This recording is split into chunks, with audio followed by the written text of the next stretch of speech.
Good afternoon, everyone. Hi, Jeannie. Hi, Tim. How are you? Good, thank you. It's been a busy day. I've been in an economic development conference all day, and I just Okay. got back in the office now. I have this training, so Right. I'm So pretty you got a new person joining you to help you with the budget? Is that what you're telling me?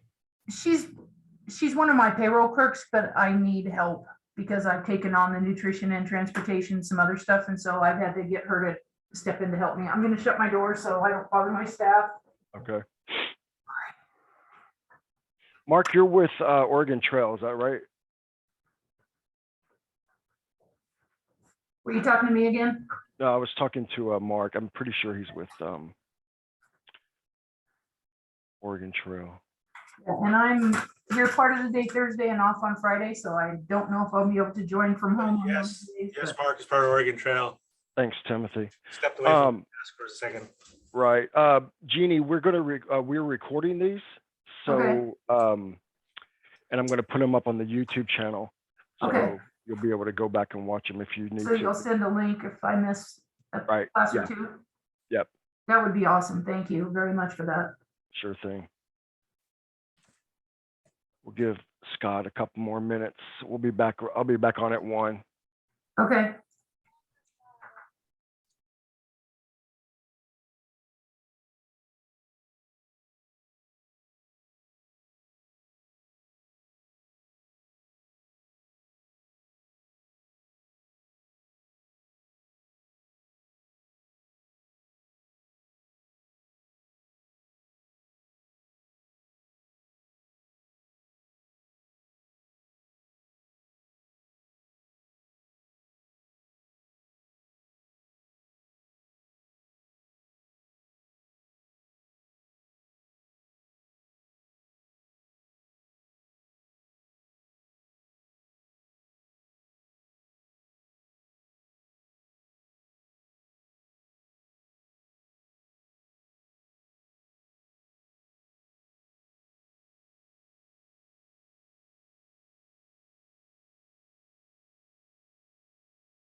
Okay, everyone. This is Tim. Just a second. I'm writing everyone's name down. Got a lot of people. We had a lot of people in this morning's session. It looks like we have a lot again this afternoon. That's good. People are still joining. Hi, Cynthia. Long time no talk. Anthony, what district are you with? I'm sorry, I don't recall. Reynolds School District. Randall, okay, thank you.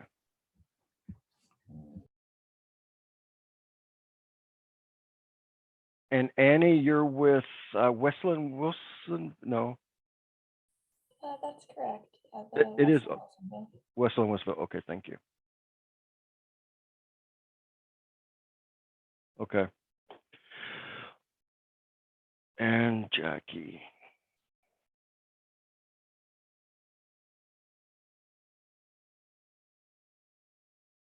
And Scott Cropley. Scott, what district are you with? I forget. Oh, you're a real card. I think we should deal with you. That sounds like a dad joke. Yeah. Well, good afternoon, everybody. Okay. So good morning, Jeannie, Tammy, Jennifer, Tim Bellinger, Annie. Where are you from, Annie? Westland Wilsonville.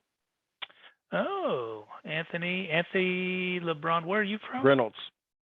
Oh, okay. I already asked them because I didn't know either. I'm sorry. Now, Anthony, are you the new CFO?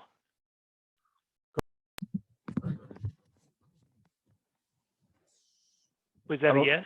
We didn't get that, Anthony. So Scott and Tim, that is Sunny from Westland Wilsonville School District. Just for your information that Annie is new with us. She replaced Carolyn Gray. Carolyn retired, and then we have Annie on board, was it like 2 months ago? Okay. Who was it that retired? Carolyn. Carolyn. Okay. Carolyn Gray. Right. Okay. Yeah.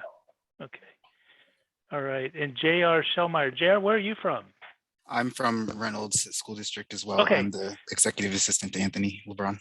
Okay. Oh, well, a lot of Reynolds. That's good. All right. All right. And Kim and Cynthia. Cynthia, you're here with Tammy from Park Rose, correct? Yes. And Jackie, gosh, Jackie Olson, how are you? Good. How about you? Well, You didn't ask me where I was from. Yeah. Well, I'm trying to get to the task of the employee ID name change cleanup for you guys. I'm hoping to get started on that this afternoon when I'm done. I have a script started, and I raised some questions with Rhonda this morning about that whole thing. But it is extremely high on my list. So it's one of those things that Rhonda's apologized profusely. If we'd have known it was going to happen before it happened, we would all been a whole lot better off. So anyway, with that regard, and I guess I should introduce myself. I guess Tim did before I came on. I'm Scott Cropley. I'm kind of responsible for this whole thing. Anyway, Tim's going to go over. Did you go over the agenda yet, Tim? Yeah. No. No. Yeah. No. Okay. No, I said not yet. No. Okay. Tim's going to go over the agenda. Then we're going to look at talk about some of the big changes that have happened since last year, and then that'll be probably the rest of today. Now, we're not really intending this to be a formal training session. It's kind of a refresher to kind of help you get kickstart for the new year. I do know that JR and Anthony and Annie, gosh, who else? Probably everybody else has probably had some time with ESP, but we are and Tim will talk more about this. We are offering a full training session later this month, and that'll be open to everybody if they want to join that. We also are going to try and do a couple office hours sessions on responsibility centers and setting those up and actually using those either later this month or very, very early in February. And then a budget book, couple of little sessions in February. Budget book is kind of its own beast, and a lot of you have done a great job at your budget books, but everybody always asks for some additional training on it because there's so many options. So anyway, with that, I'm going to let Tim go over the agenda, and then he'll hand it back to me, and we will get started. Everyone can see my screen here with the agenda on it. I emailed this, the release notes and some training materials out earlier. Can everyone see this? Anybody? Scott, can you see my? Yes, we can see it. Okay, great. Thank you. I'm still getting used to Zoom. Okay, so this is kicking off today. We have sessions at 9 and 1. The 1 o'clock, we're going to try to keep it as close to a duplicate as the 9 o'clock as possible, but feel free to come and join as many sessions as you want, whenever you want. And so today, I'm going to talk about this first, and then we're going to hand it back to Scott. And one of the documents that I emailed you was the release notes. These are all of the changes, fixes, enhancements that we've created in the past year. We do this once a year with this training just to catch everybody up on things that we've done and improvements that we've made. You know, especially as the ERP changes, we have to change along with it many times so that we can keep the data valid. So tomorrow is when we're really going to start the new year stuff. We'll create a new year scenario and your 22-23, and then we'll look at it and start confirming that everything that loaded is what you expect to see. The way the new year works real quick is whatever scenario you choose in the current year, 21-22, you use that to create your new year scenario, and it will carry forward all of the assumptions. Most everything is just the assumptions related stuff. All of your payroll cost, supplemental pay, medical benefits, it rolls that into a new year. And then it goes into, I believe everybody here is on vision, so I can just say visions. It'll go to visions. It will bring in your adopted, bring in your working, and that will copy your working into the model. And then that's going to be your starting point for your financials. And then it also goes to the Infinite Visions employee side, grabs all the employees and brings them and the salary plans into ESP. And that's going to be your starting point for your 22-23. So we'll talk more about that and the process of doing that tomorrow. We'll talk about the salary plans, how they're loaded and how they work and how the rates flow through from the salary plans to the employees. I think a lot of people don't quite understand exactly how the salary plans work. And then it gets a little bit more into the weeds when we start looking at the assumptions, which we go through all those payroll costs, inflation groups, salary accounts, medical benefits, and supplemental pay is always a big one, making sure you're accounting for all the supplemental pay. Make sure everything is set up and configured right. The good thing is most of the time, it's just making small tweaks to values, really. Well, this year it's going to be this amount instead of this amount, or this year it's only going up 3%. There's not a lot of reconfiguring, but there might be. I know that the PFML was a new payroll tax. A lot of you already created it earlier last year, but some didn't. So there might be some things we have to look at on the assumptions. And then Thursday, like Scott said, we're assuming a lot of you already have some ESP experience. So we're just going to do some training on how new amounts and variances, when you want to change budget items on the financials, we've kind of reworked the way that happens. So we'll go over that, adding budget items, moving budget items, then on the employees tab, adding budgeted positions, moving positions, just kind of a refresher for doing the most of the things that you're going to be doing in your new year. And then Friday, Scott will take back over and we'll show you the web app and we'll talk about responsibility centers. Back to the training for a second. I sent out another email last week because we are offering on the 24th of January, that week, we are offering like a full training. This is, we kind of call it the new user training. We start from the basics. So any of you guys that are new to ESP and you want to join that training, you should have gotten an email from me. If not, let me know. It's going to be the 24th through the 28th, 10 to 12 each day. It's $250 each person. We'll do it on Zoom like we're doing here, and it'll be kind of a walkthrough of how to use ESP. So it's really for new users or people, anybody that wants to just a refresher too. And then we're going to have on Tuesday, February 22nd and 24th. This is also in the email. We're going to do budget book training, because budget book is kind of its own huge topic. We're going to devote our own separate training to that, and that'll be 1 to 4 each day on the 22nd and the 24th, free to users. A lot of you probably already have your budget book set up quite well, but this will be a chance to look things over and maybe see some things you want to improve on your current budget book. So any questions about this week's agenda or the training that's coming up?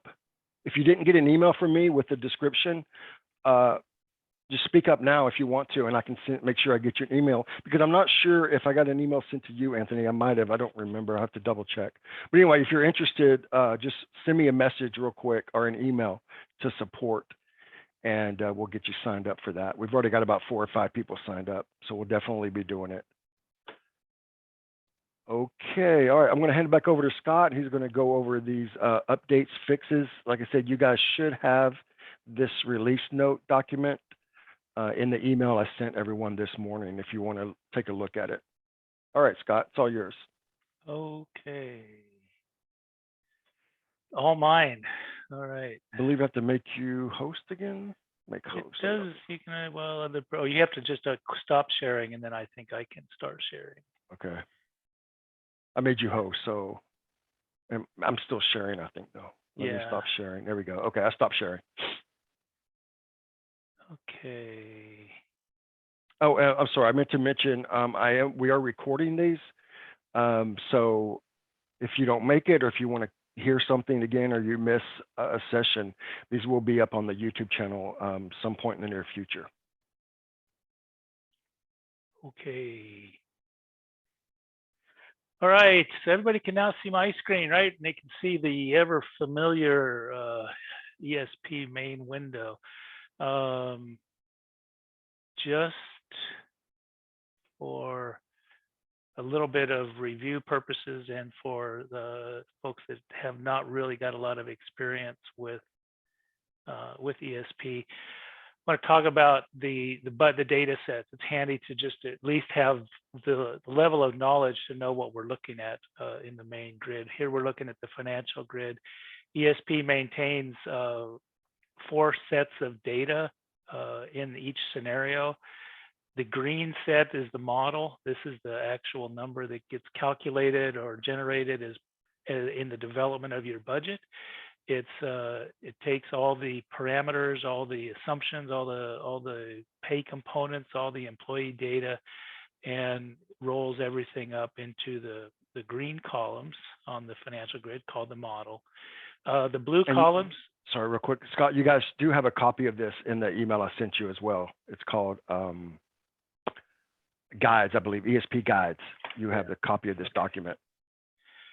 And the blue columns, we call it the current data set. Current is kind of the generic, but in ESP, we try to label things so that they're familiar to you. So if you're on Infinite Visions, which all of these users are, you will see the data set name showing up as Infinite Visions. And this is where it's a read-only copy of the data, and it's your working and adopted budgets. And if we're both dollar value and FTE. The actuals columns are the purple or lavender. And this is where we actually maintain a year-to-date actuals, including the journal amounts and the encumbrance, to yield a total amount. And we keep 3 prior year actuals. So you have all of this information ready. And this information is updated every night. It's somewhere between 10 and 4 in the morning, depending on where you sit in the update schedules. So this is important just to kind of understand the scope of the data. I didn't talk about the yellow data set. That is actually the baseline set, and it's a copy of the model that you as a user will save anytime you create a baseline. So with that, I thank everybody for their support over the years, and it's interesting to see so many people moving around now. I mean, Cynthia Lee is now filling in at Reynolds, and she was actually our first client at Reynolds. How many years ago? 10? No, 11 years ago. So it's pretty exciting to see that. And for let's see, for Anthony and JR, I actually graduated from Reynolds High School, so it's kind of ironic that I have such a history with them. And my dad taught there for many years. So Awesome. anyway, okay, so I'm going to go through the document, the change or the software release notes. We're going to hit the highlights. We may not have time to hit everything, but I want to talk about some of the more important or exciting things that have been happening. We might run out of time, but we'll try to get the highlights in the next hour and 45 minutes. So, and it's nice. This morning we had some folks from Washington who were on Business Plus, and so I had to kind of tailor it to be inclusive. But since everybody here is on Visions, it makes it easier. Back when we first started the integration with Visions, we found it odd that every fiscal year a new database is created, and then there's other databases, provisional databases, and miscellaneous databases that are created throughout the budgeting or the financial cycles for Visions. And having a different database like that was the first time we'd run into that. And we kind of figured out a way to identify where to load our current year, what the adopted or current year database was, what the prior year, and we relied on naming. And every once in a while, people would get creative with the database naming, and it wouldn't follow the same standard. And we chased this for quite a few years. And this past year, we said we got to do something. We're just getting too many users, and it's just not working to try and use database names that are not controlled. So we figured out, with the help of Tyler, how to interpret the connection groups and the other information that's within the Infinite Vision server on how to figure out the databases. And then we also, for our history, for the purple columns, we used to just load from the journals of the historic data. So for 2021, we would open up the 2021 Infinite Visions database, assuming we knew which one it was, because there could be numerous for the fiscal year. One could be a provisional, and there was ambiguity. And so we would use just the journals. But then about 5 years ago, we started having districts who would export their journals from their historical data, audit them, manipulate them into a separate set of data, and then create a budget column in the current year and load those amounts into the budget columns. And that's where they wanted to load their history from, and that's where Budget Book pulls the history from. So we had to figure out, when do we use a budget column from the current fiscal year, and when do we use the journal from the actual fiscal year database, if we can figure out what the actual fiscal year database was. Anyway, it created a lot of frustration for us in trying to chase all the different permutations and variations. And reloading the budget used to be a really simple task. You would go Tools, Financials, Reload Budget, and you'd get a really simple form. You wouldn't even ask you for the database, because we thought we knew everything. But now, with all these different variations, we have to allow the system to be configured where to load information from. And this form does take a few minutes, not a few seconds to open up, because it's actually going out to Visions and building a catalog of what it sees is available. And now this, just for for Anthony and JR's information, We do have a sterilized copy of your data. All the employee names have been changed. All of the school names have been changed, but you might see some stuff that flows through, like the database names. So we're not going to be showing you your actual data, even though the numbers might align. The employees and the school names are all been different. So we obviously can figure out what the default database is here, but we have a catalog of all the databases that are in the system that are flagged as production type databases. And then we have the adopted source and the operating source, and these are defined budget columns within the databases. And that's where it stops getting easy, because when we get down to the actual columns here, if you are using the journal from the 2021 database, 2019-20 database, the 18-19, you can leave these at default. But if you do create budget columns that you want to use for your actuals, and you have created those budget columns, and you have set a fiscal date on those budget columns, then you can find them in the list. And so like this says FY21 from the 21-22 database, and this number here is it's the column key within the database. And once you set these up and you click the set default columns, it will remember it until you have to change it. So I really don't like it being this complex, but it is hopefully a once a year task to set these up right, and it does make things a lot easier on us, and there's not a lot of guessing games about where the data came from. We have added, if you've worked with ESP, you know that there's lookup lists on the employees. You know, there's PERS retirement status, workers' comp code, unemployment status, there's insurance status, there's up to 20 different lookup lists that we use on the employees in order to know how to best calculate them: job codes, job families, position numbers. And we're starting to get more and more lookup values on the financials. Two examples would be a state code. Now, I don't know that Oregon has got state codes that are different from any of the other lists that are already in Visions.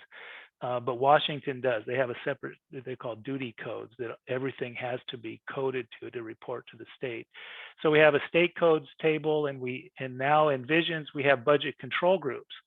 And up until this year, we had not actually loaded the budget control groups, but those are now loaded, and they do appear in the data.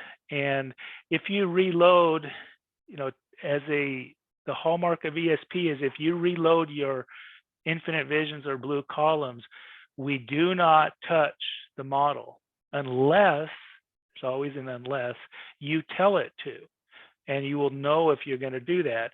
And so if you have loaded your model and you've got budget control groups and they're not really that correct, or you needed to go make some changes, and you wanted to update the model when you reload, to get the budget control groups moved over into the model, you can click these two checkboxes. If you want to just copy whatever the budget control groups are in Infinite Visions, when I reload, I want to copy all of those budget control groups over to my model. Or you have an option to update just the missing ones.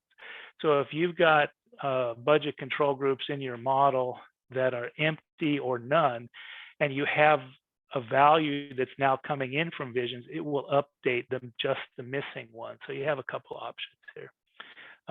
And then you click reload, and it goes, everything's pretty smooth at that point. It reloads the data and updates as necessary. A couple of other little new things we've added. There is a user set dollar and FTE column that you can load data into. So you could find some, like here, March budget projected numbers. If you did a provisional database and there's some valid numbers in there that you'd like to have in this scenario, you can actually load it into a user column within the Infinite Visions, and you could give it a label like my new column or my new data. And then that would load whatever is in this budget column into a separate user columns in the Infinite Visions data set. So it's yet another way to capture data from Infinite Visions and keep it in your model in your database. So, any questions on that? Any answers? No. Okay. So a big point is if you want a budget column to appear in the history list, you must put a fiscal start date in the budget column maintenance in Infinite Visions. Now, please don't create a budget column and put a date in there unless you actually are going to move data into it.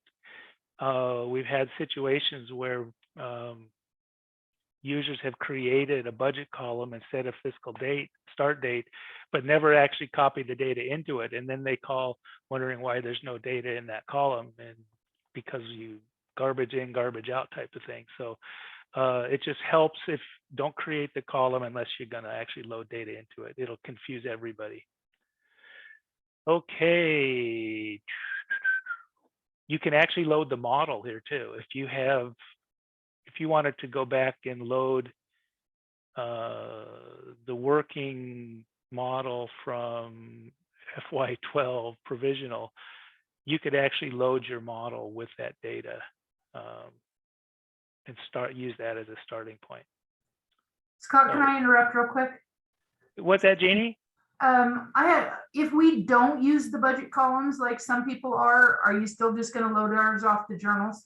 Like just use the default, and we'll figure out which database to use, and use the journal. Thank you. Any other questions? Okay. Drop down list means load from the journal. Yeah. Do not. Okay. So kind of a big thing that we've been working on, we're knee deep in right now, is getting the responsibility center structures streamlined and set up. Responsibility centers have been around for 5 or 6 years, and they keep evolving and getting better each year. The big thing we're trying this year is the goal is to not have to generate spreadsheets to pass around to your responsibility center managers. And so the idea is that you can actually create responsibility centers, and you do that from within the user maintenance or user administration form. And this is where your users are loaded from Active Directory, and you can manage them and give them different roles and different access. Now, I don't have a lot of users in here to simulate being a principal or a program administrator or a grant manager, but those can all be loaded and added. You can see here's the default budget office. Most of you who aren't using responsibility centers, you will just see users in the budget office. But here we've created a bunch of responsibility centers, and these were actually automatically generated from the budget control groups. And this is a new option where you can select the source. Right now, budget control groups are the only source, but I can see adding locations and departments and into that list to where you could automatically create responsibility centers based on that. Possibly even the DAC. I don't know. I'm not that familiar with the DAC, but it could work. But here I automatically created all of these responsibility centers, and then I actually created a subgrouping for some schools, and I just threw some schools in there. But you can adjust and create a whole hierarchy with multiple sub-levels, and then you can assign a manager. Like here's this test manager guy right here. If I want to put him in Hood High School, I can reassign him there, and now he becomes the responsibility center manager for Hood High School. So when I log in as that user, I will be tied into only, and I will only be able to see the scope that he's been given, which would be Hood High School. And this particular sample data, the schools don't have access to staffing, so it would be just the 300 through 699 objects, and possibly temps, 123 and 124, 124, 125. So, and then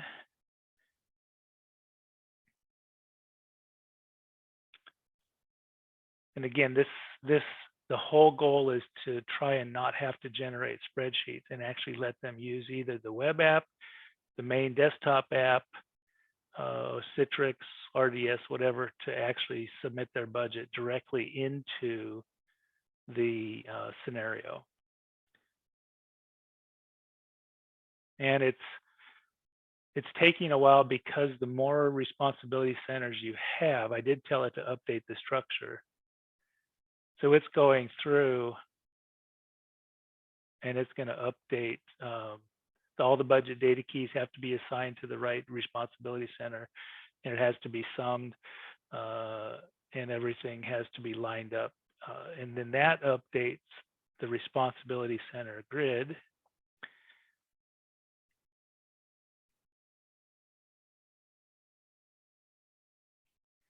Which you can see, and here's it mimics the same hierarchy that you built. And let's go to different grid layout. It has a lot of the same columns. So here's my workflow. Here's my allocator to target amounts. Here's my infinite visions amounts and my actuals. So you get this rolled up in the same way as, and I got to put all these into an other so I can get into the subtotals, because it'll subtotal based on your hierarchy. And the default is new, but when they get done editing, they can change this to submitted, and you can pass it back. You can assign, let's go over here. You can assign users responsibility center roles. So like this would be the primary approver, this manager. There's some new fields here that are going to help facilitate linking to the cloud, because the web app will use Office 365 and or Google as the authentication source. So users will be able to use their district IDs to get into the system, and won't have to remember specific IDs that we give them. So this is 95 to 98% functional, and I hope to be actually showing it to you with both Google and Office 365 sign-in on Friday. Now I know that Reynolds uses Office 365. I think you use Google Docs also. Is that true? Yeah, sometimes. I think it's a mix, but I know that we're working on getting Mary signed up. We've been actually looking at that this morning, but I know Becky Nino, she actually was able to sign in using her RSD7 login before she left. So I know the whole mechanism works. It's just some administration that we've got to get the users all set up. So while that's working, I'm going to go. Okay, it just finished, and you can see I'm now assigned the Hood School manager, and I could change that. But anyway, there's a lot here. You can control. You can control which grids they see. You know, for high school principals and administrators of the schools, you probably only want them to see the financials and only the scope that is assigned to their budget control group.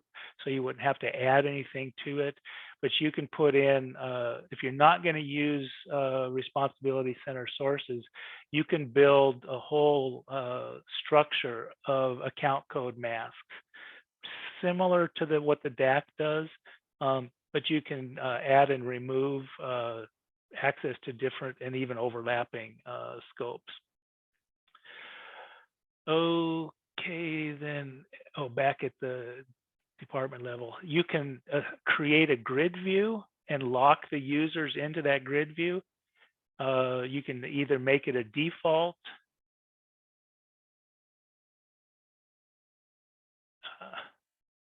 RC manager, or lock it so they cannot add or remove columns. You can say they can only recalculate the scope that they've been assigned.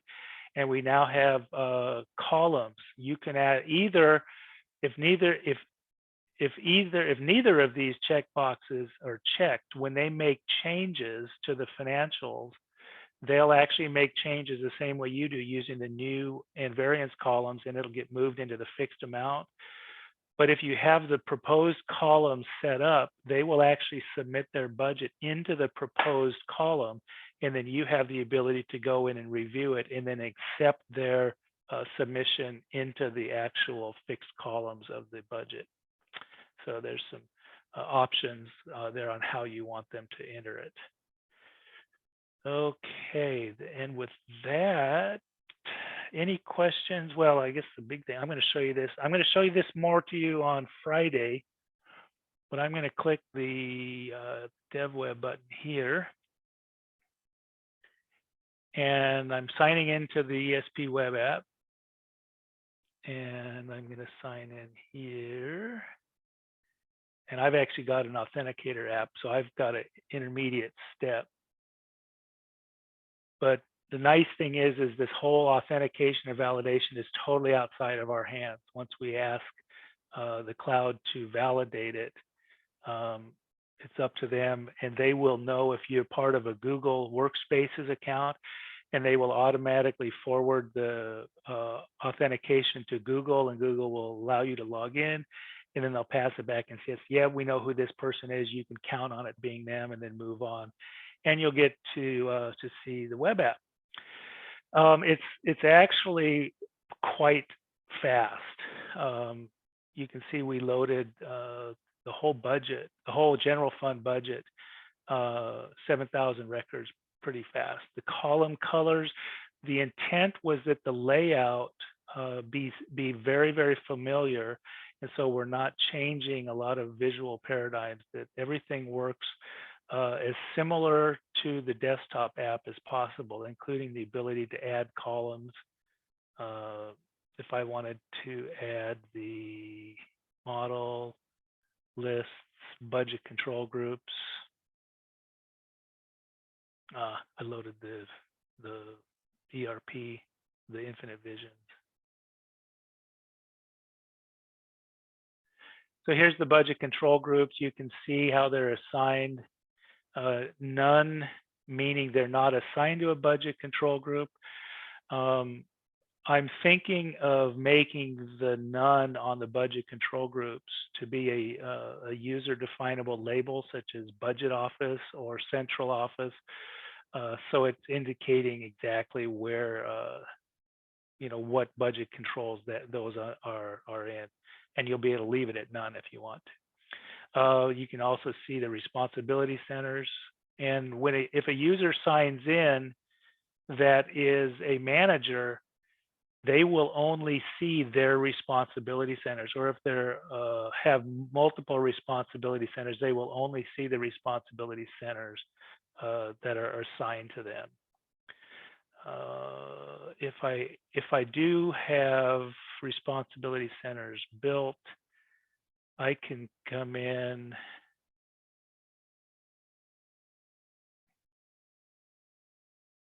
and select, in this case,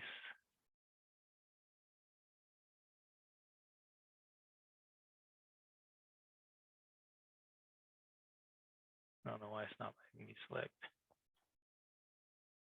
I should be able to select the school and have it move on, but something got broken on here. But that's the same as, I mean, now I'm back on the desktop app. I'm sorry, I switched it. I don't know if you noticed that, but that's how similar the apps look. And the web app is still in development. Okay. It's a control refresh to get the, No, they're here. So if I take and erase all of these,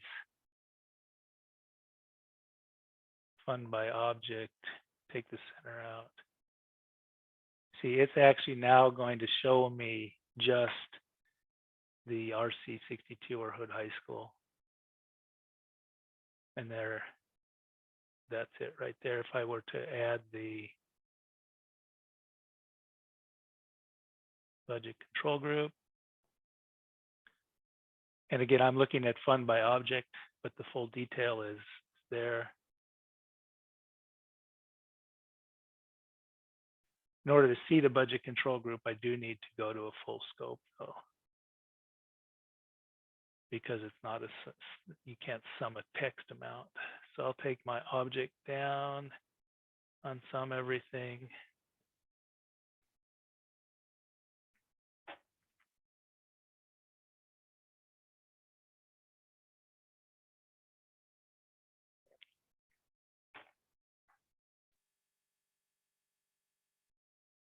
And here's my budget control group. And another cool thing about the web app is if I click create spreadsheet, for the desktop app with having to set all the colors and everything, it can take a little bit. You can see the bar down there at the bottom. It's going to do it and take a while. But if I come into here, let's see, what's my scope? It never let me set a scope. So I'm going to set up Fund 100, Center 031 by object.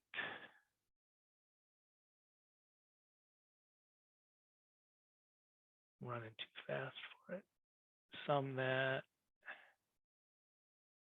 Actually, it's the form that won't.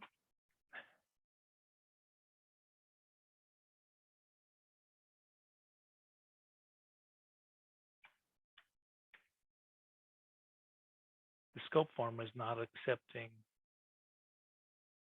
changes.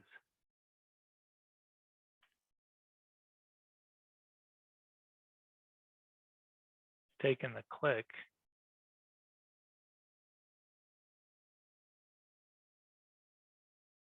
So I may not be able to show that to you. This is the dev web, not the production one.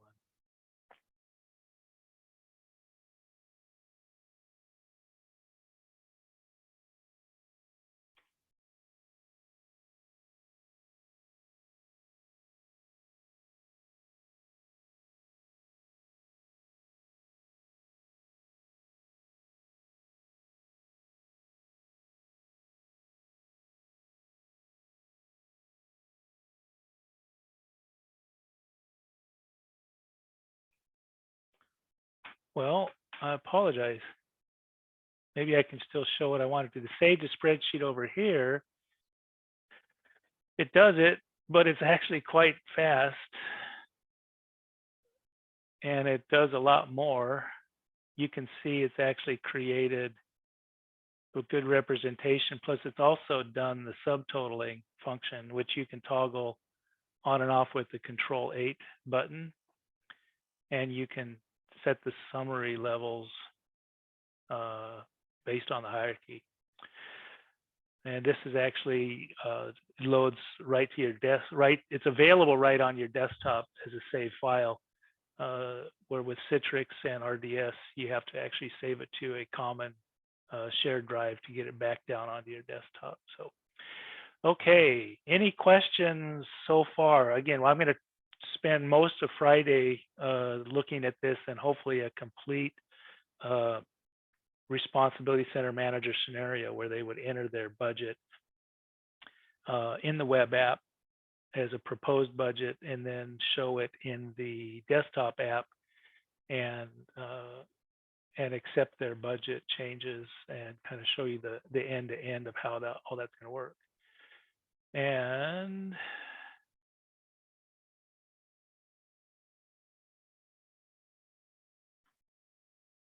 I've got some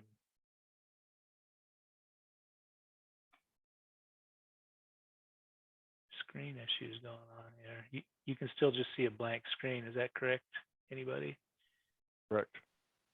Correct. Okay. All right. So here's what we generated on the desktop app. It just takes longer for us to generate and maintain the same look and feel.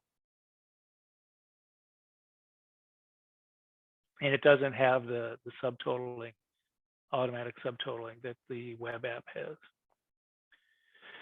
Okay, questions about the responsibility centers? Okay. This year, with the help of Kim Kusick and Lincoln School District, and now with Tim Bellinger at Oregon Trail, we have added support for supplemental pay or pay components with salary plans. And it's still kind of a voyage of discovery. We just figured something out even just this morning about some of the limitations of when you do that.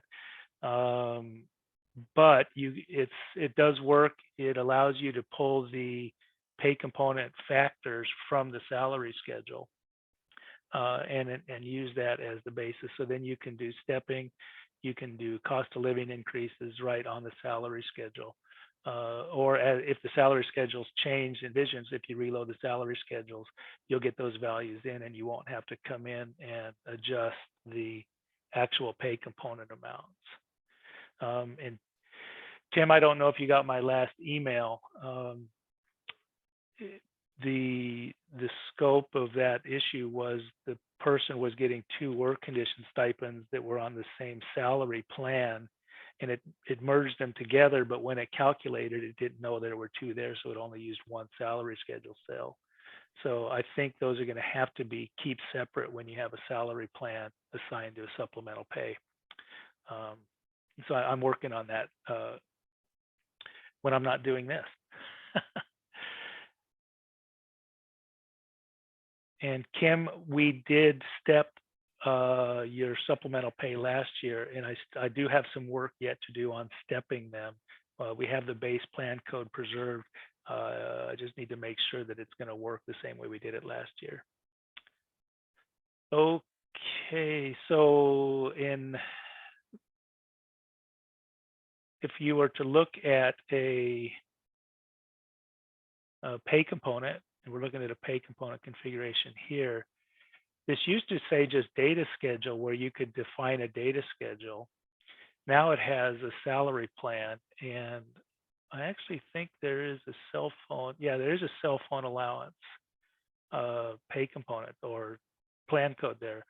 So moving forward, if there is a cell phone, a salary plan, we'll be able to use those within the pay components. Okay.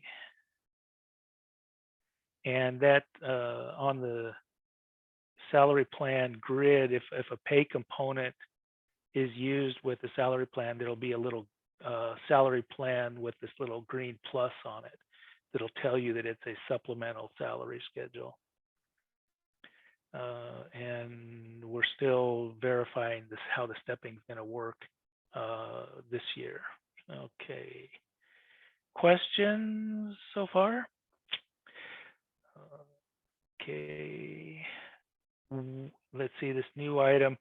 When we recalculate, we used to have, you used to see, unfortunately, you used to see errors, but I'm hoping that most of you saw very few errors.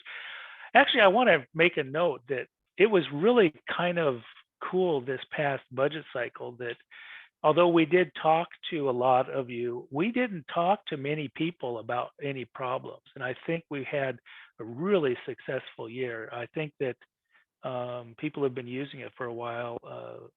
We didn't talk to about it at all throughout the whole budget cycle. So that was pretty cool. Not that I don't like talking to you, it's just that as we put all these mechanics and the bits and pieces together for ESP, it's just kind of cool when it just works. Okay, so when we recalculate, and I'm just going to recalculate the employees here.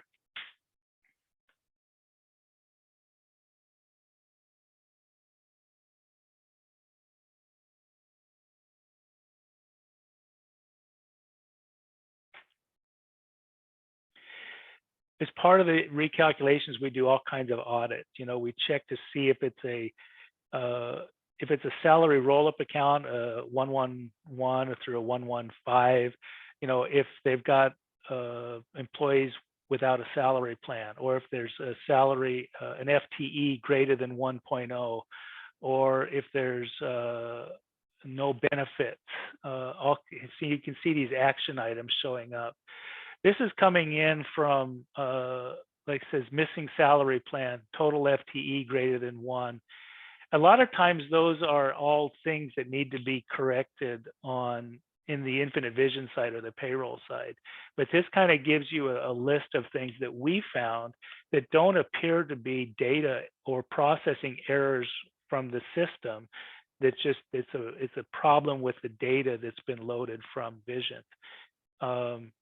If you looked at all the way at the bottom of things we're working on or on the list,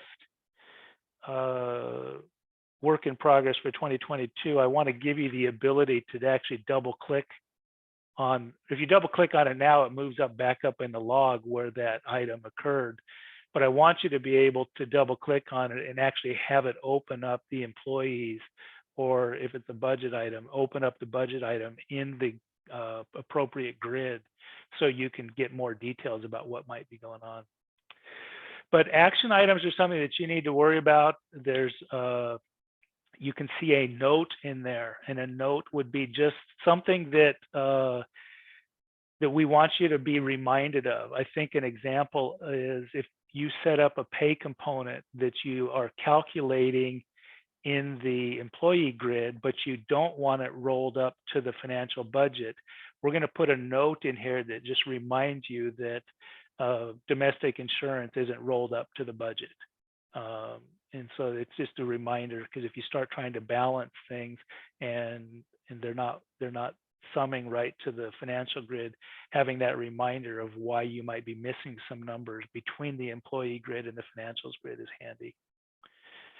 Okay. Right. Let's see. Any questions so far? I'm going to just kind of hit the highlights. There's 4 pages. While I'm here, I'm going to go to the scope, and some of you might have seen this show up in the summer. We created it in the spring, and it's what we call our top level summary.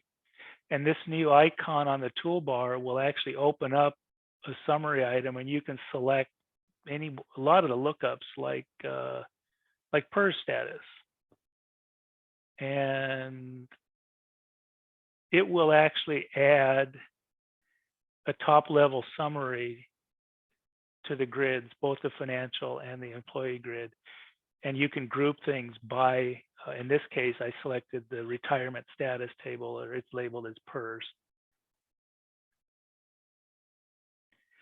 Currently, this can only be at the top. You can't move it down like below the fund or below the function. I do envision that happening in the next year or so, next major release. It's not a hard thing to do. It's just restructuring the query and how things are set up. But here you can see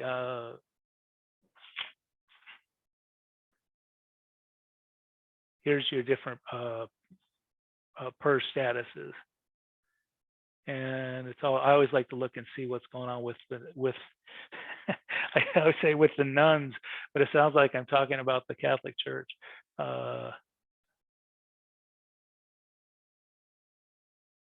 there are some nuns down here. They're probably, oh, these are values that don't exist in the model, and they don't exist in the infinite visions columns, but every night we run a daily update, and they did show up in the daily, and so that's why they're here and grayed out. So that's, I just want to bring that up. That's an important part. When you create your New Year scenario, you're gonna, every night this daily runs, and you're gonna start seeing as employees get added into visions. When they get added into visions and then ESP runs the daily, it pulls in any new employees into ESP. It pulls them into these purple actual columns. And then you'll have they'll be grayed out on the, because you notice they're not in the model. And then you'll have to choose to, you have to decide if you want to bring them into the model or not. So I get that question quite often. Why are these people showing up grayed out? And they're not in the model. People don't know why. And a lot of times it's because they're coming in on the daily. And then Scott, can you show real quick how to copy them over? Oh, individually? Individually, Right click, copy from Infinite Visions Daily. And you can actually do multiple at once. You can block and copy all of those at once with the copy from Infinite Visions Daily. One of the things that Tim and I have talked about is in the grid, you know, we've, along this margin, we put pins if there's been an override, and we put an exclamation mark if there's a validation error, like being over 1.0 FTE. I'm thinking about, if I were to split the edge of this row by maybe 5 or 6 pixels and create 4 color bars that will say, you know, if there's a green color bar, that means we have data in the model. If there's a blue segment, that means we have blue data in the current or infinite visions. If there's a purple, that means we have data in the infinite visions daily. So from the tree, you know, if, as Tim talked about, people are wondering, and until we figured it out, we were scratching our head, well, what's the story on those people? You know, you'd actually see is there data in that. So there would just be purple, little purple dots. Maybe we'll use dots or something right here along this edge to indicate where there is data and why they're showing is empty and disabled. So yeah, if they didn't have data somewhere in one of these data sets, they wouldn't be there. So, or if they were empty, you know, they'd have that little silver empty grid, and if you recalculate with the remove delete empty items, it will just clear them out of the scenario. Scott, quick question: if they cleared one of these positions in Infinite Visions on the reload, would that clear it in ESP if it hadn't been brought into the model yet? It wouldn't clear it. It would show up as empty. Once it's there, the only way to get it out of the model is when you go tools, remove empty records on the recalc. So another thing, since we mentioned the empty, I don't know that there probably no empties here because I just copied everything from the daily or from the blue infinite visions. You cannot, being in the baseline, and I don't know that there is a baseline. No, there isn't a baseline. Having employees in the baseline will prevent a record from being empty. So we've actually created a baseline, clear just the employee baseline. Because if you've got a financial baseline saved and you don't want to destroy that, you can actually clear just the employee baseline, and that will allow you to kind of clean up your employees. If you've done a lot of moves or there's been a lot of changes, you might wind up with a bunch of empty employees. And if you want to clean those out, you'd have to clear them from the employee baseline first, and then they could be cleared out of the system. So, and if you guys don't know what a baseline is, you can join our January 24th training. We'll explain it. uh, the cheap plug there. Okay, questions yet? Sorry, top of the scope. We did have a bug that we fixed where if you had an employee active filter on where you only wanted to see, I'll just show that.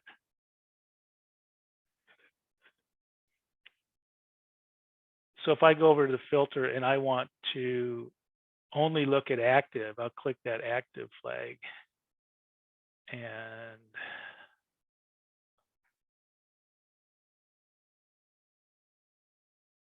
those should go away. And you can see I'm now showing the filter here as being just active.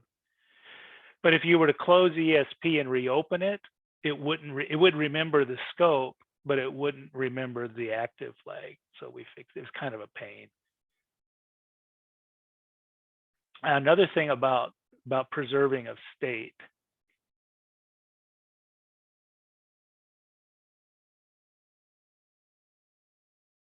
I want to see if, yeah, those inactive are now gone. If you are operating in the desktop or the Citrix environment or RDS, and you close ESP, you know, our desire is to, when you open back up, it brings you right back to the same grid, the same scenario, the same row, even the same hierarchy opening. You know, like if I were to close ESP, you know, I should be able to close it and reopen it, and it would come back and look exactly like this. That's going to carry over to the web app also. So if you close ESP and go open the web app, signing in as the same user, it should bring you back to the very same grid, the same scenario, the same row, same everything, and the same column layout. So we try to make a seamless transition between the web app and the desktop app. Atomic grid functions. I don't know. Sometimes it's a pain when you want to add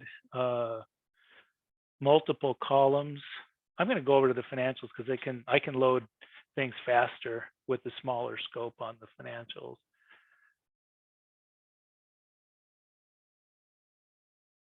And I can even make it faster.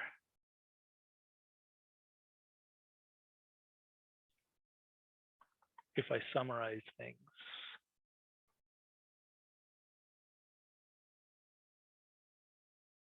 I'm going to sum just the object, and although that responsibility center probably is just general fund, should be, because it says 100 Rainier High School. And the problem that says Hood High School here and Rainier High School here, that's a problem in our sterilization logic. I have to fix that. I thought I actually did. Okay, so if you wanted to add multiple columns to this, you know, you would go like model, roll up, and then once you click one, you'd have to wait for the grid to reload before you could select another one. So, but if I hold I used to be if I hold the control of the shift key down, I could add multiple columns.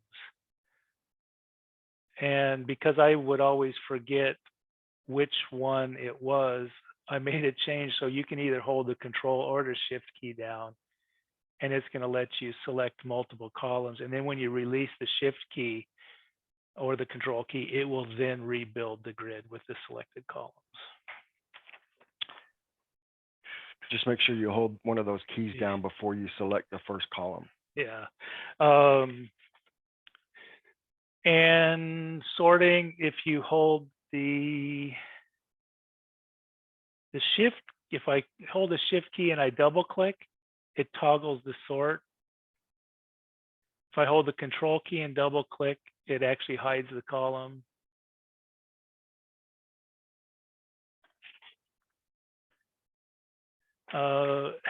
Probably a lot of you have gotten used to that. If we do a major update, your scenarios all get locked. Instead of having the gold lock, they have a blue lock indicating we locked it because we did an update. You can now right click on the grid cell and lock and unlock the scenario. You can change the label, you recalculate and update scenario totals right from the scenario or the grid cell. It used to be you had to go to the scenario explorer to do all of those functions. Another thing that I thought about, this is kind of, it's not on the list, but it's a common grid function. Everybody knows that you can select a block and get the total and count in the lower right, correct? Left, lower left. Lower left. And you can do that horizontally or vertically. So you can select a group that way. But you can also, if you hold the control key down and select cells, it will actually do the summing for you down in the lower left.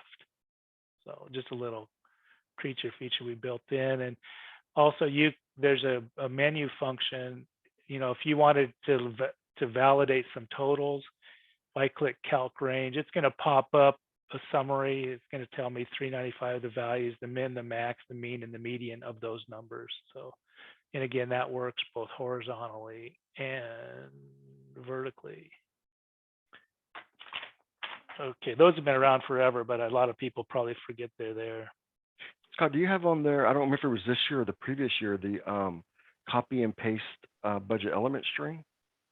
Oh, I feel like that's newish. yeah. Yeah, so I'm going to copy this. First of all, see this button right here on the toolbar? It's like a clipboard with a scope on it. If I copy, and I might be copying, let's see, I don't have a spreadsheet open anywhere. Hold on.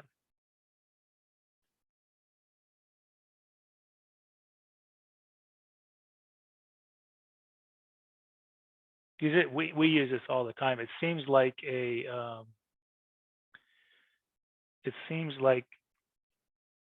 worthless thing, but it actually isn't. So I'm gonna change this to the Rainier High School 0430. So I got that on the clipboard. And now if I come in, see how the clipboard is now enabled, because it thinks, and I will say this with the caveat, it thinks that it sees a valid account string, either a mask or a full account code on the clipboard. And so if I click that, it's actually going to parse it out and load that. Of course, it doesn't know how to clear the RC. I probably can do that. I don't know, Tim, do we want to clear the RC when we paste an account code? Anybody have a vote? I would think so, because it might not be related to. Yeah, in this case it was, but you might, yeah, I think we do need to do that. And of course, whatever summing you had, it's going to have the same summing as well. Right.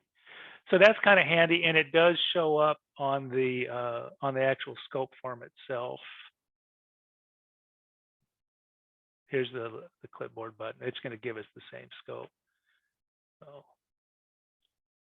But that's good if you want to switch between the employees to the financials, and you want to look at something, just copy the account code on the employees, switch to the financials, and paste it in.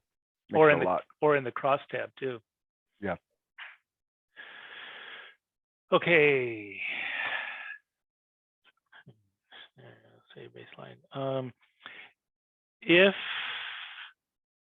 Hey, you told them they had to come to the training to see what a baseline. All right, here's a bonus. I'm going to show you what a baseline is. So we're cruising along. We're fully calc'd. We got a green flag, and we're going to make some assumption changes. We're going to either change salary schedule, COLA steps, or we're going to do something. But we want to preserve our model data before we do that. So we go to Tools, Baseline, Save Baseline. And this is new. you used to be able to just give it a label, but you can now give it a actual description of why you might have saved it.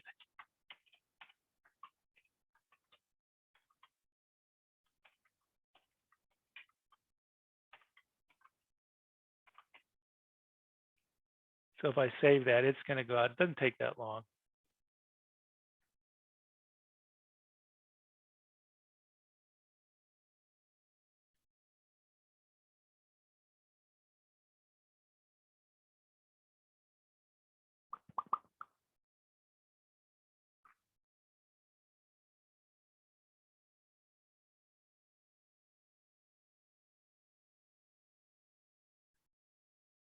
Okay, the ding.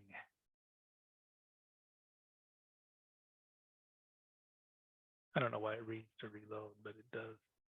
Probably doesn't need to in that state. So now that I save that baseline, if I right click here on my columns, you can see I now have a new set in the data set called my new base, which is the label I gave it. And I'm going to just show the amount column. And see, that's the yellow data set. And hopefully with if everything goes right, these numbers match because we just saved the baseline. And then you can always add a delta column next to it. And so now any changes in the model will be reflected in the amount column on the baseline. But the reason I did this is if I hover over here,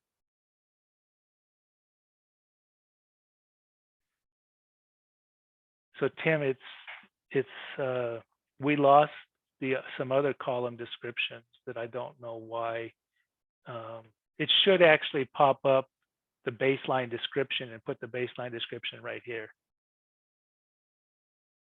And we lost some other new tooltips that we put in there that aren't showing up in this build. So I'm going to have to track that down. But the idea is when you hover over the baseline, you get my new base in the amount column, but it'll actually have the baseline description, which is stored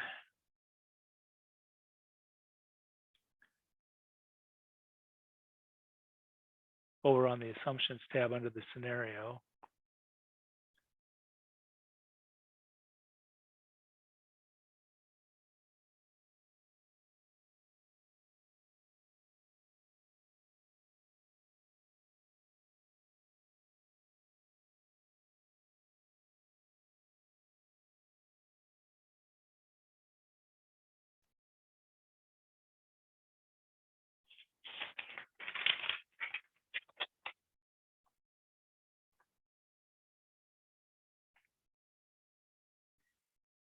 And it's stored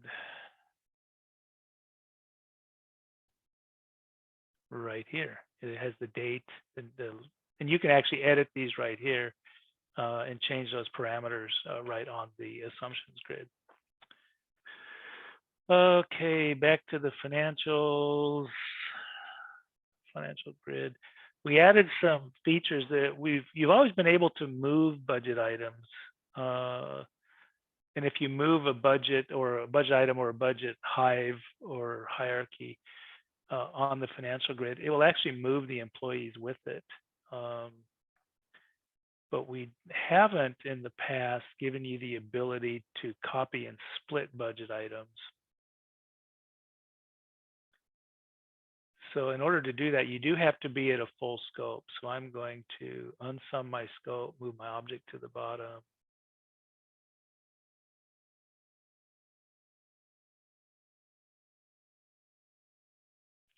And this will ignore salary budget items. This will only work on the 300 through 699, or I mean, it's anything that's calculated.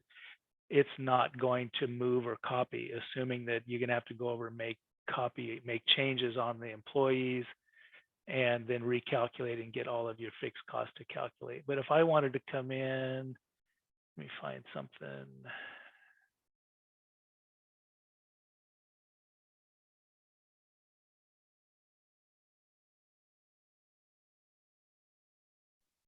In a school. You don't have the fixed amount column showing.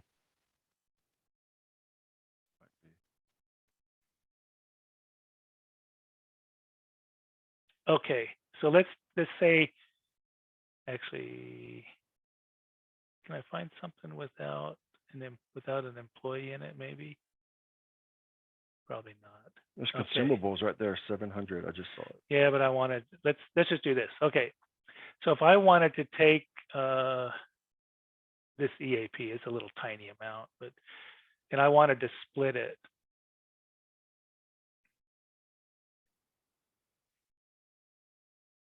And I'm going to split it to, let's see, 290.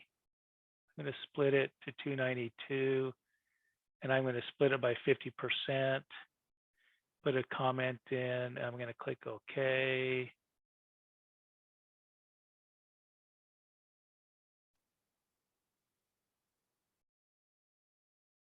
And you can see it added the 292, same account code.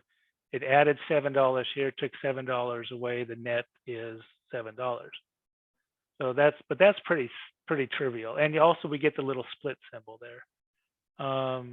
But if really the purpose for this is to copy a whole structure, not just an individual budget item, unless you just don't want to do the math and it's a big item. And I did it by percent, but you can put a fixed dollar amount in there and split it by a dollar amount if it's an individual item.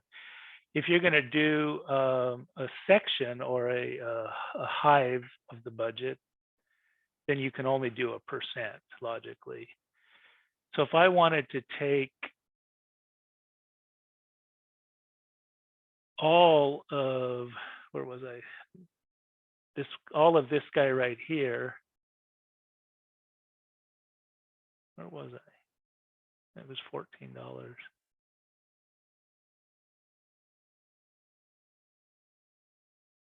I want to pick a small one so you can see it all. We'll do this one. All right. So we're going to take this whole section right here and split it.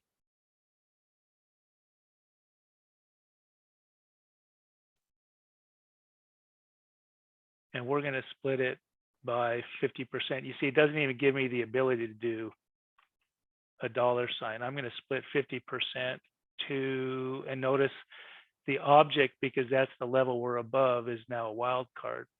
We're going to split it to,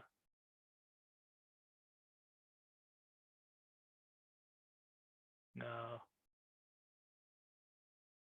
we'll split it to art stacks. Put a comment in there. And it's going to skip over the calculated amounts and just do the budget amounts. And one thing we always recommend when you're moving or splitting is have where you're moving and splitting to in the scope so that you'll see it appear in the grid, and you'll say, okay, that's what I want, and you can save it.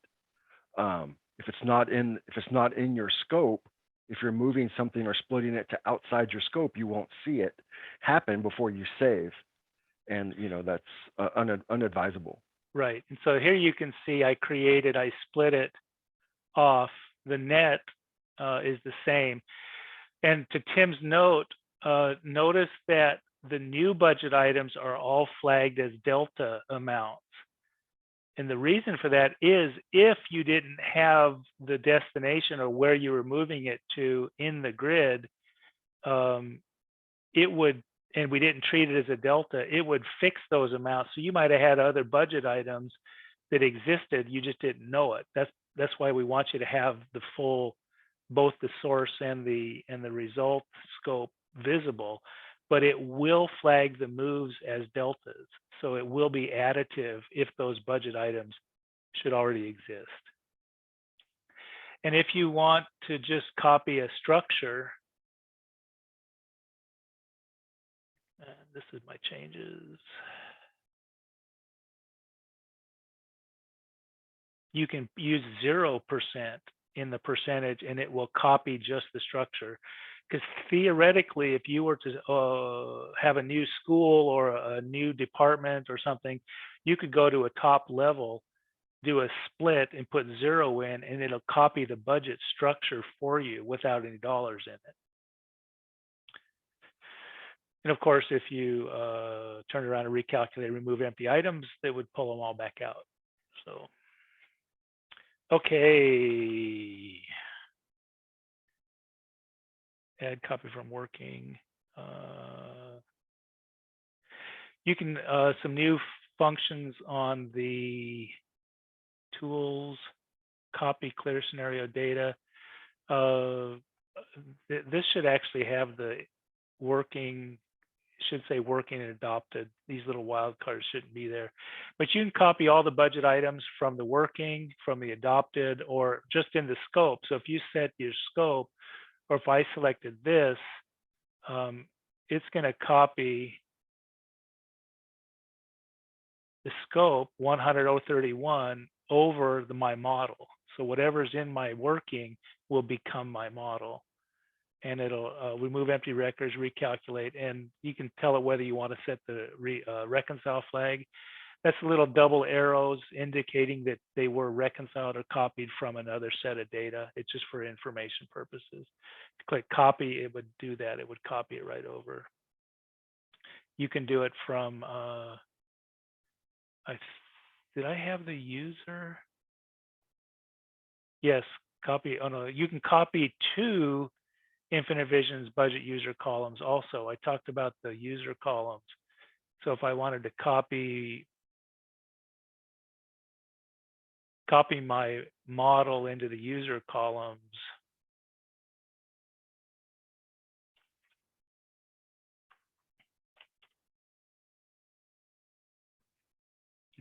it says show columns, but it doesn't actually show them, Tim.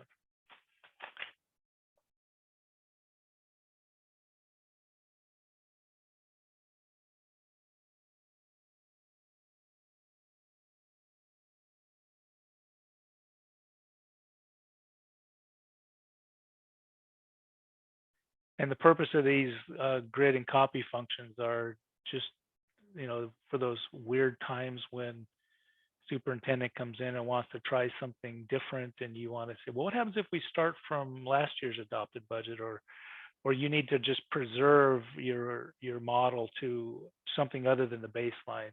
People have asked us for multiple baselines for many years. This user set is kind of so here's the my model amount.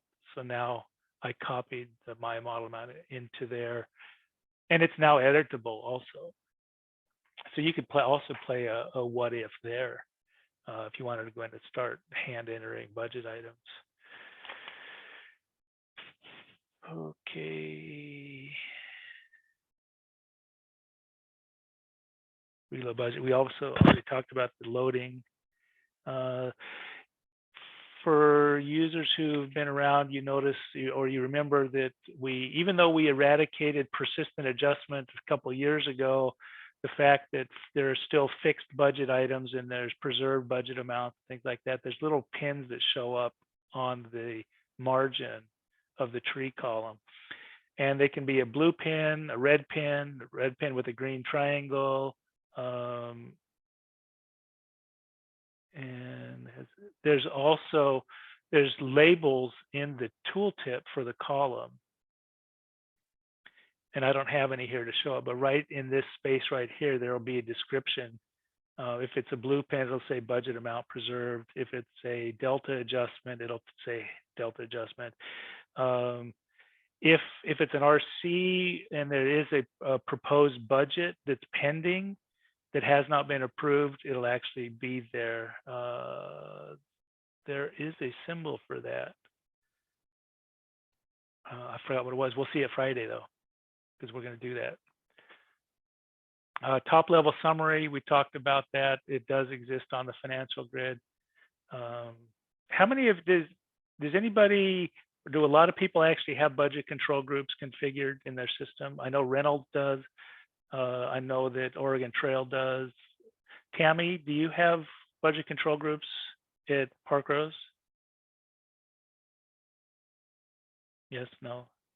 I probably caught her drinking a cup of coffee. She didn't know that was going to be a test. Sun Lee, do you use budget control groups at Westland, Wilsonville? I think we do.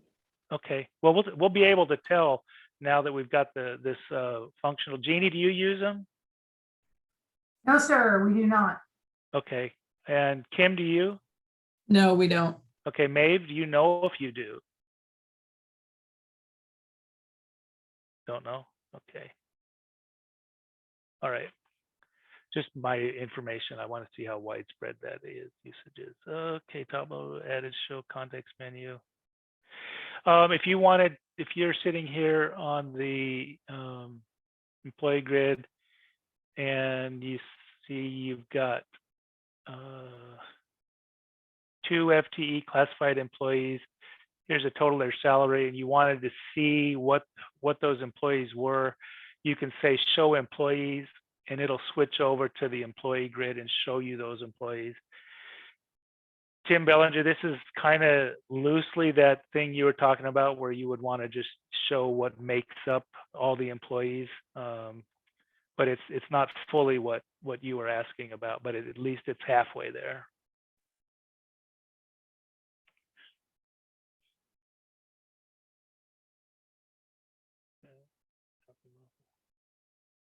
I duplicated that. Create copy, clear ERP user columns. Oh, there's a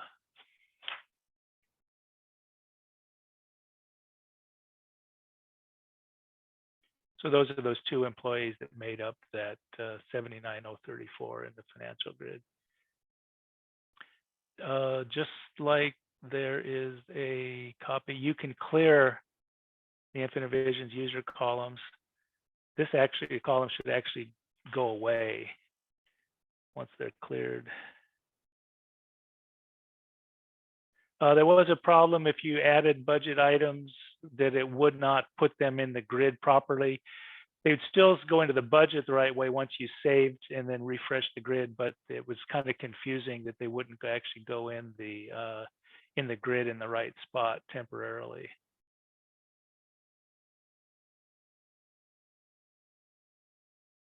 Waiting to see if that column goes away. It did go away. All right. Okay. Okay, employee grid, quick functions. I'm not going to go through them. Hopefully we might have time with other training, but last year we noticed, we know that the employee details form is really a heavy duty form. It has a lot of data. It loads fairly slow. So we created these quick functions so that you can actually add budgeted positions, split positions, and move positions right from the grid without having to use the employee details. I'm just gonna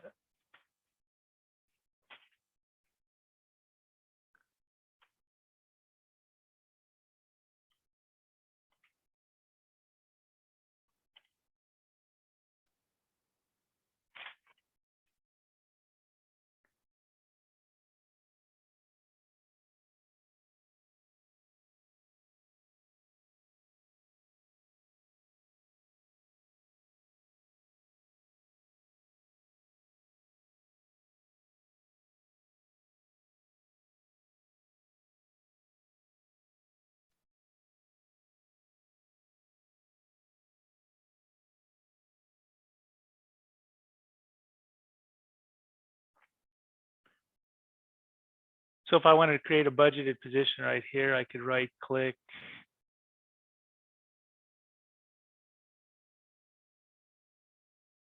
quick to the employee details and the quick add budgeted position.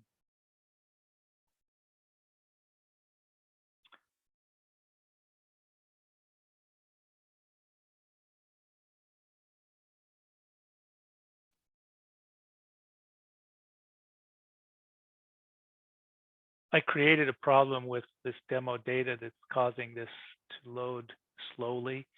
It's a problem with the demo data only. So anyway, you've got a abbreviated form. You've got all the basic information to load for the budgeted position. And this actually includes support for negative budgeted positions too, where you can create staff reduction placeholders. but you can set most of the pertinent information right here on the budgeted positions. Same works for vacancy and the split. If you select split,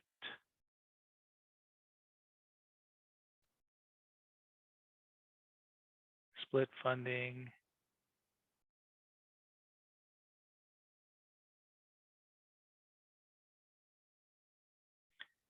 and I'm going to split 6.5 work hours to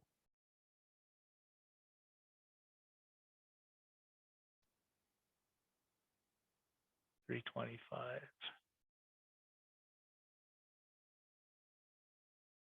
And it totally does it without having to open up the employee details. There is a new glyph we added in addition to the stepping. For those of you not familiar, if the purple stepping glyph on the salary schedules means they actually made a move this year. If they're the really, really dark green or almost black, that means generally that they're at max step. They can't go any further. But there are times where you will set up an employee to not step at all.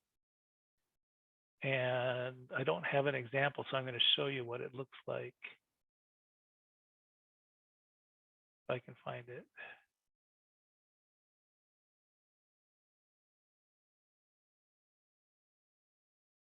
Salary plan.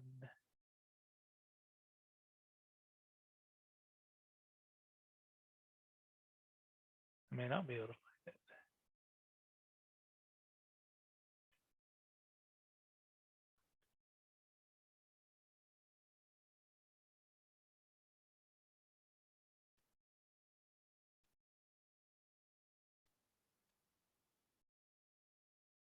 It's a circle, like a no forbidden. Oh, here it is. So it looks like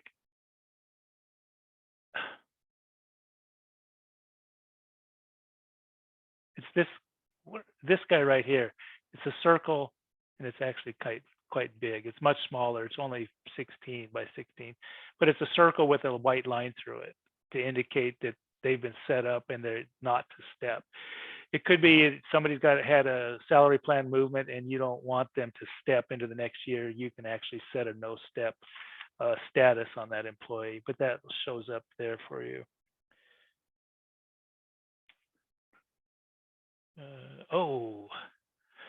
So is it actually done with the?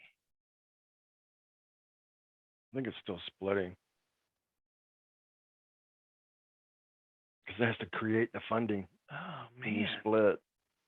it's actually creating. It's now recalcing and doing the responsibility center things. Wow, that's something's wrong with my demo data here. It should not take that long.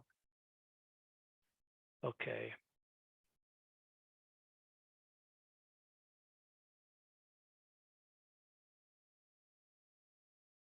Yeah, it's doing the responsibility center roll up. If you have a new employee, right, wouldn't that change the responsibility center budgets possibly? Oh, it could if you move this employee, if you split this employee into a different responsibility center. That's why it has to do this. Yeah. But I would think it would wait until it needed to recalculate. You shouldn't have to. I don't want them to get slowed down every time they make a change if they have a lot of responsibility centers. So we'll have to check that. That took way 3 minutes to do that process. That's not good.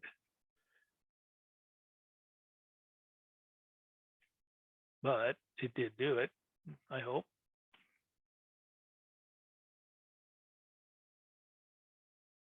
Yep. So now we show Seth Adler with a 6.5 and a 1.5 position, a new record with the split funding on there. So forever and ever, you had to use the employee details form to change the salary plans, but now you can actually edit the salary plan code directly in the grid. So if you click on the cell,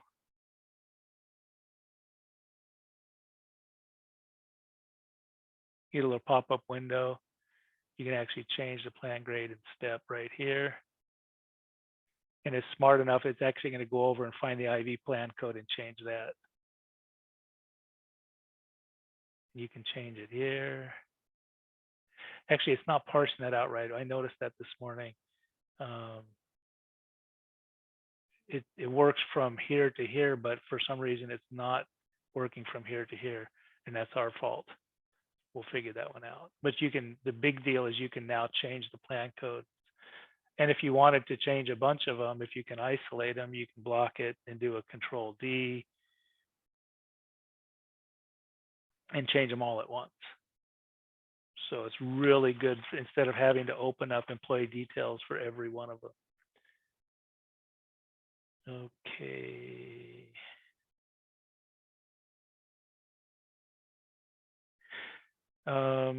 If you look, I don't have, I'm going to go over here, total wages. Well, here's a coaching position here, the supplemental pay. So on the tooltip, we added some column tooltips. And if you had a description in the supplemental pay, that description would also show up here, but it gives you a little bit of information. I'm going to be adding some more of the details of the pay component and the calculations. They both have these little tooltips that show up, and I'll add more information as I'm able to those tooltips. It's just nice to know that these little pieces of information exist without having to go from one tab to the next. Yeah, one of the big ones is on the salaries plan. If you hover over and see the question mark, it's actually going to give you details about the salary plan without having to go look at the salary plan. It tells you even the annualization source, COLA, step days, the current rates, and just a lot of details. And the other big one is if you're trying to figure out how benefits got calculated, you can hover over this and it'll tell you the benefits, what the details of the benefits. I don't know if we might have added this year. I didn't get it in the list. But if you hover over the fixed cost total, it's going to break down the fixed cost total by calculation. Oh, that's been there at least 3 years. Has it really? Yep. Wow. What we did was we added the columns, the individual columns you can add now. That's right. new. But that was 3 years ago for sure. But I thought I just did this. Oh well, it's all a blur after a while. Okay. And you guys might see some stuff here that you won't see when you see this. Like we have some, because we're support in the tooltips. Yes. Yeah, you won't see this column information. That's a lot for us. You can see it if you hold the shift key down. If you just hover over here, and if you hold the shift key down, it will include this column information for you. But for us, because since we're logged in as support, it automatically shows us the column names. Okay, so this next one has created a problem that I have to address with supplemental pay and positions. We noticed when working with Oregon Trail that the supplemental pays weren't loading position control numbers, and so we weren't picking up some of the details that we needed. So I put a fix in to actually create a pseudo supplemental or pseudo position number based on the existing position record. But that bloated the positions table, because now in the positions, there's a position for every sub, there's a position for every retro pay. It turned what should have been about a 1,000 or 1,500 lookup table into 15,000 items. And it slows all the forms down because it has to load all of those wherever there's a position drop down. did not anticipate that. And that's something that's a top level fix for us. And it is just a data fix. It doesn't have anything to do with the app. It doesn't have any impact other than it slows the forms way down. But we'll be pruning the position lookups back quite a bit. Okay. We did have a problem on the supplemental pay items. There's actually, and it's not shown up here, but there's a supplemental pay type code.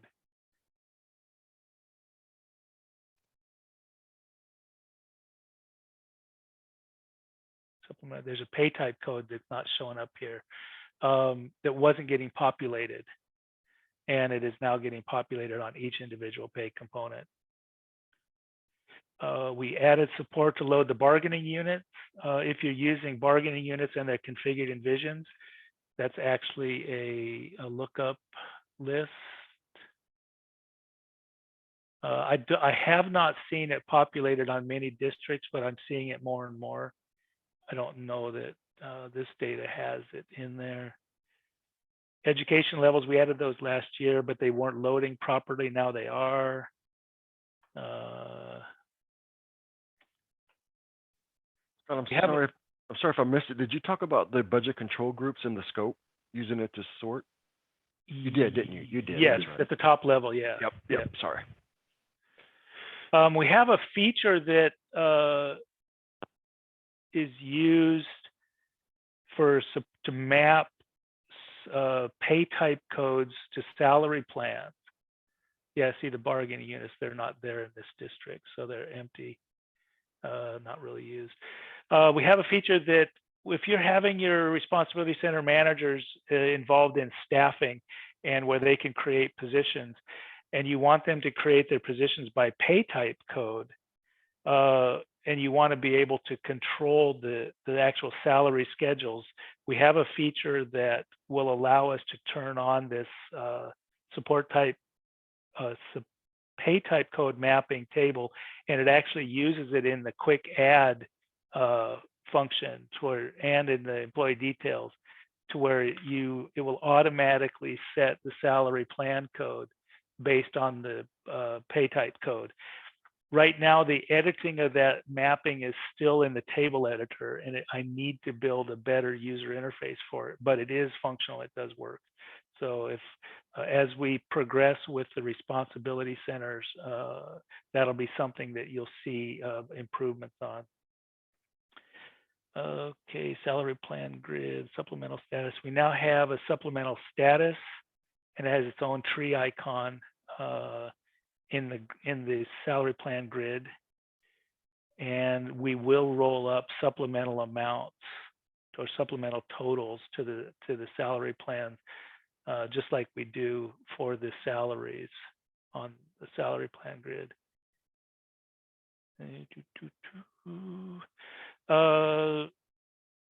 We recently added a new type of object group. Also, we used to call them account groups.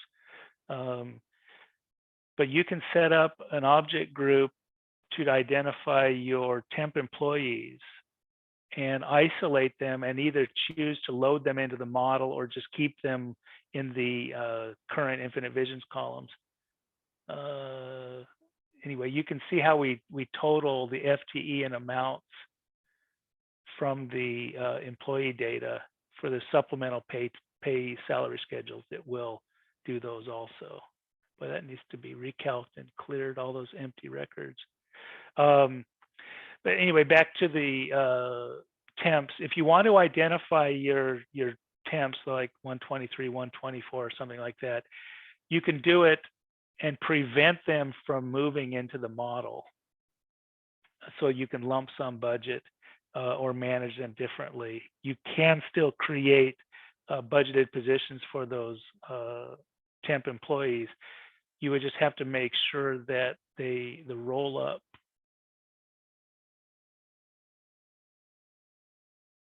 the salary roll-ups would include those temp amounts.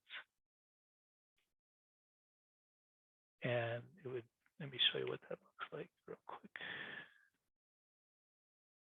Add account group.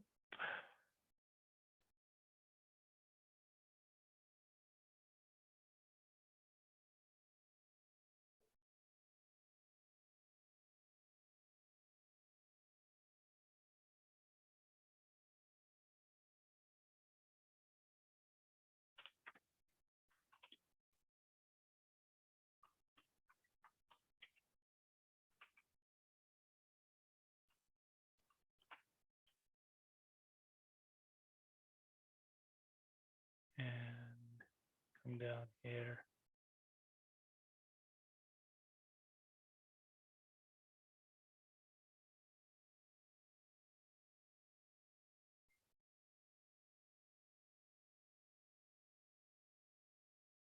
Didn't know I wanted to actually add it at that time.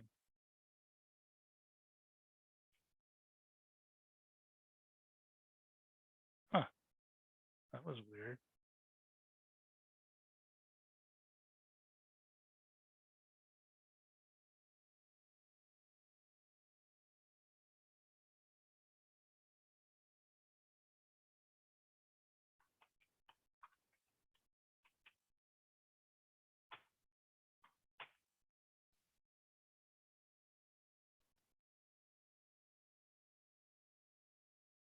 Yeah, it does want to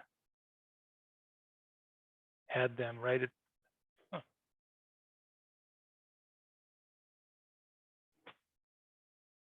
Yeah, I did this with a client the other day, and we selected all 300s and higher, and then just added an inflation to it. Yeah. Yeah, that's and I know in Washington, we did that with some of the districts where they wanted to, they call them MSOCs, to add inflation groups to different commodities, purchase services, materials, Hmm. It was a quick way to just, bump the budget. inflate the budget. Yeah. Yeah.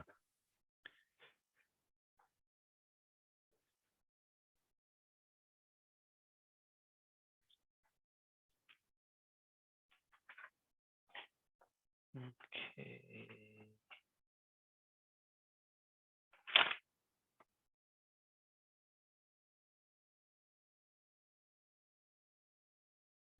Most of these existed last year. We're getting close on time. Let me pick out. So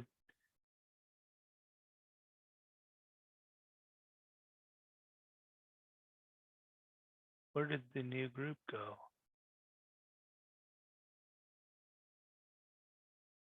They called it transfer in. It did. Huh. Change the group type to temp employees. That's weird.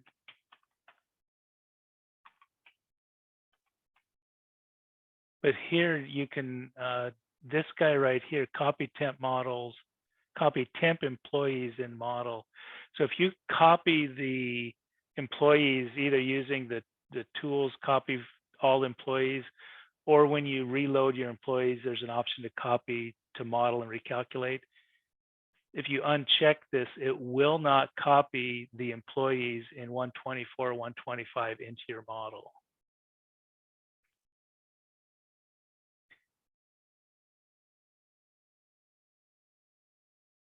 Okay, questions on that?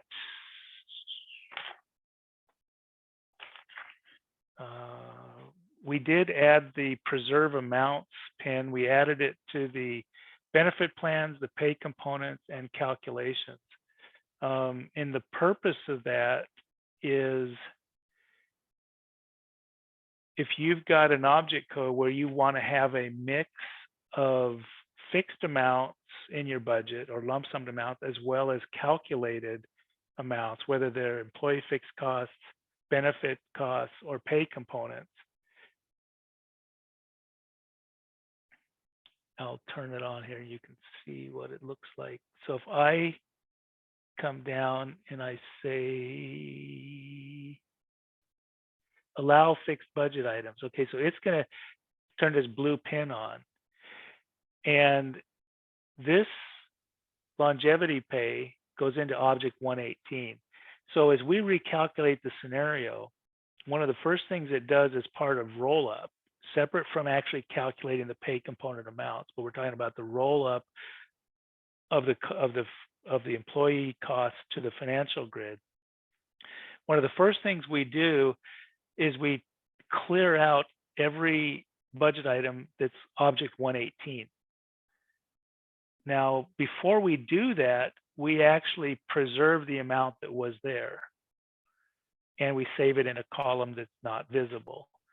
And then we roll up all of this, all of the longevity costs into the budget.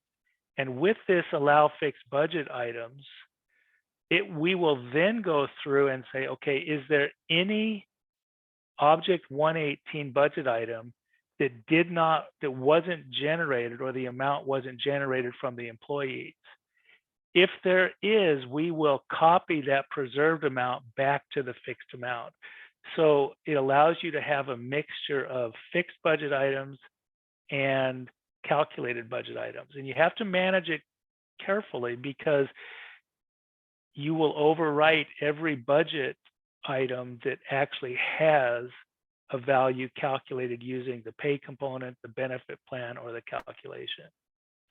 And you will always have a blue pin on in the grid, in the financial grid, wherever it happens. When we preserve the amount, then you'll get the blue pin. And we did that for benefit plans, pay components, no roll up. Okay, we're getting close. When we click on our pay components, when we look for items to include, we used to only allow one lookup string here, because you can click on the binoculars. And this particular source Visions has been running very, very slow today. We looked at several others and they're running fine, but this particular source data is running really slow. You used to be able to just have one there, but you can put a comma and put in TSA asterisk, put in comma, coach asterisk. You can put in multiple search strings now to qualify the loading of the supplemental pay. Okay, that's going to load for, like I said, I'm not sure why this database is taking so long to load this, because it's really normally very fast, but it's coming all the way from the source database in Visions. Last year, gosh, I think it was working with, did she drop off? Kim Kusick dropped off.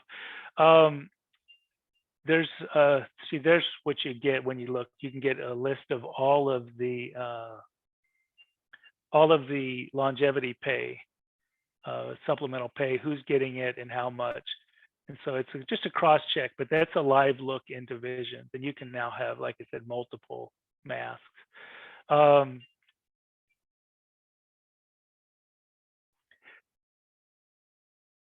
This past couple of years, we've had the concept of domestic partner insurance come up, and it's come up a couple times now, and it's something that's budgeted, but you want to see it on the employee grid, but you don't necessarily want to move it into the budget, because you've already probably budgeted for it in the normal benefit calculation. But you can actually set up a pay component as a benefits type and check this box right here, no roll up to financial budget, which means it will actually calculate and track the amount from Infinite Visions, but it won't actually roll up into the budget. And then most recently with Oregon Trail, realizing that those costs were actually in the benefit plans, because those are more generic. We didn't even want it to be in the employee model, but we wanted to see it in the Infinite Visions loaded amount, just to keep track of those types of things. And with that, you can actually now on the pay components set the model factor to 0, and that will result in calculating 0 for that particular pay component in the model, but yet the Infinite Visions factor will remain intact as it was loaded from Visions. So every time we bring in a new client, we think we've figured everything out, but there's always a new twist for everything. Okay. And let's see, is there anything super important? No roll up, model factor 0. If you have no roll up to model, if you have this box checked, it will add a note to the scenario recalculations in the employee audits to remind you that this particular pay component, domestic partnership or in lieu of benefits, is not rolling into the budget, but you might see the numbers on the employee grid. It's just a friendly reminder as you start to validate the employee grid calculations to the financial grid that there might be a mismatch in those numbers. Data schedule, employee details, 30.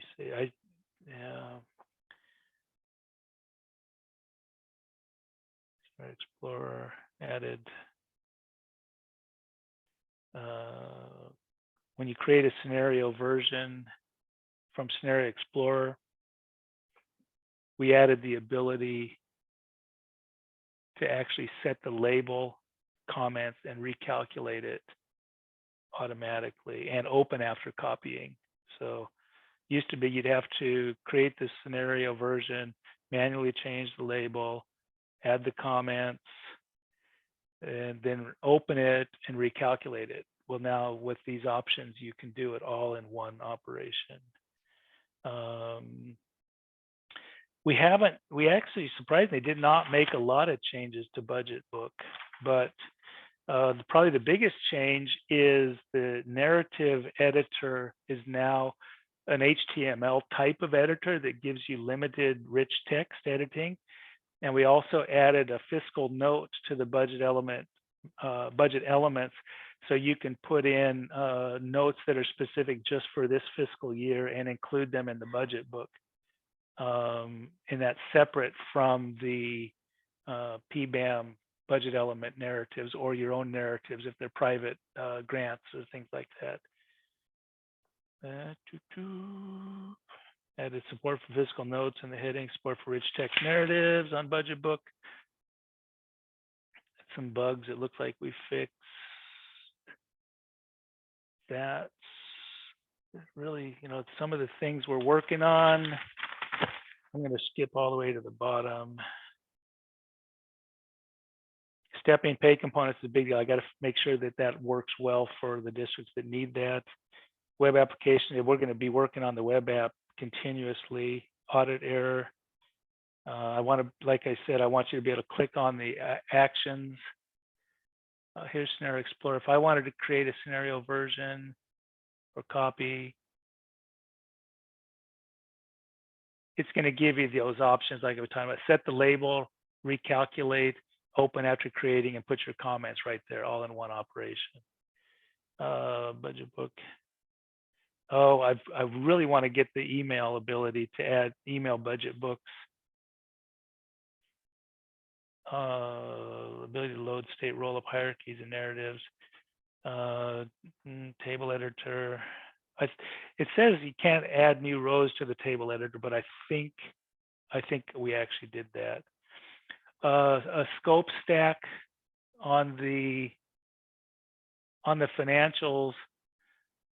I want to add financial and employees or anything that uses a scope, which would be cross tab. Right in the scope toolbar, I want to put a combo box, and it'll automatically record the last 15 or 20 scopes that you set and allow you to just kind of go back in time and select the last scopes from a drop-down list. Right now, if you want to change scopes, you have to remember it, and it's just going to be like a first in, first out. Actually, a last in, first in, last out, last in, first out. Last I wonder in, if first out. I wonder if that Windows key V would work. That shows you all of your Oh yeah. paths. I don't No, know if that's it works. clipboard. That's clipboard. Oh, right. right. That's Well, clipboard. yeah, but if you had them copied, I mean, yeah. Right. Is Jackie still on? No, Jackie. I've been promising budget book images, which will allow you to put logos and things on the budget book pages. It hasn't been a huge thing, but it's almost there. I want to be able to incorporate external spreadsheets into the budget book, and it'll format them with like formatting, so you have a seamless format. And we'll continue to work on the Excel add-in, which Kim, we need to talk about where you are with your RC managers. And I'll try and give you a call next week and we can talk specifically about that. Okay. Anyway, we've done a lot. We've tried not to break very much. We're always looking at performance changes, trying to increase capabilities. But that's kind of like the highlights. Unless anybody has any questions, we're hit our 2 hours. It's 3 o'clock. Tim will talk to you tomorrow. I'll be online, but Tim will be leading the show tomorrow. So any questions? Nope. Any answers? Nope. All right. Tammy, are you going to be around this afternoon? Tammy Booth? Did she go to lunch? Late lunch. Late lunch, yeah. Oh, Natalie joined us. I didn't notice. Hello, Natalie. Okay. And Tim, I'll be giving you a jingle also when I get this supplemental pay figured out. Anyway, everybody have a great day. I'll talk to you tomorrow. Thank you. Thank you. Bye.